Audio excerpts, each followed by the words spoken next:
in our role working with facilitators as supervisors, we're also teaching them how to be.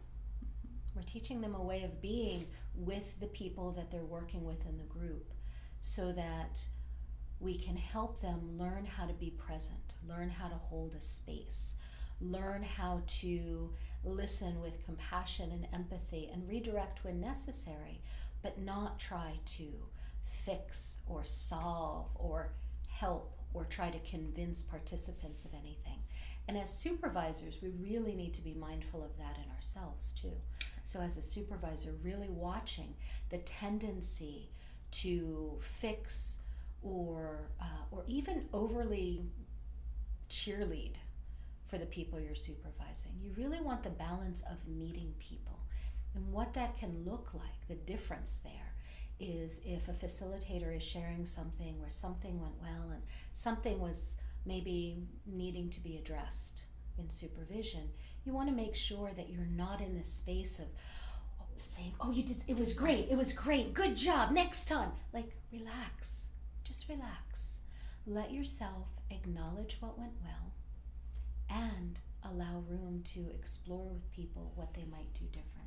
Because the way you work with your facilitator around something like this is also a model for how you want them to interact in the group. And I think it's pretty normal, and normalizing this is really important, that we all have hopes, dreams, expectations, any of those about when we lead a group. We want it to go well for people, but that can lead them down this path of not just being present in the moment with the group and relaxing. Mm-hmm. And it's normalizing for facilitators that, for instance, at the end of a check-in or even an exercise, everything isn't always going to be wrapped up with a group that's completely calm. There's going to be emotion sometimes that's still moving, and that's okay. It's not a reflection of a problem in the group. It's a natural part of this process. And so helping the facilitators understand that, but also be able to tolerate things that aren't completely calm and clear.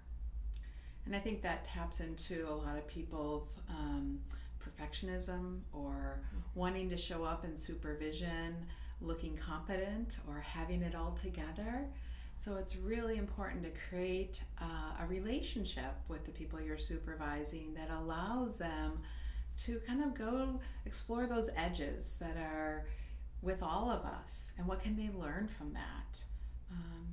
It also, there's a parallel process to what happens in the group, because group members might say things like, oh, that just didn't work for me, or I didn't like that, or I was at this class and this teacher did it this way and it was so much better.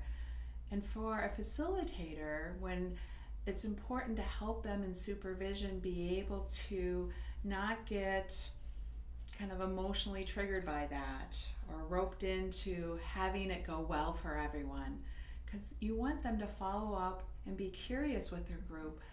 But what was it like right now as we did this exercise? What did you notice? Because often when people say that didn't work or I didn't like something, there was something in them that they experienced that maybe was uncomfortable. Maybe it was an emotion or a physical sensation or a memory. So again, helping facilitators know that the answer, or the question I should say, to ask is one about exploring rather than trying to fix it and make it perfect or easy or likable for their group. So remember that analogy with the flashlight. So again, you're helping the facilitator turn to whoever is sharing in the group, for instance. If somebody says something didn't go well or it didn't work for them, you're helping the facilitator find questions and a state of being that allows them to inquire in a way that the participant in the group can focus in on their experience and their process. So guiding them in some of those questions is really important. And we're doing that as supervisors with the people that we're supervising as well.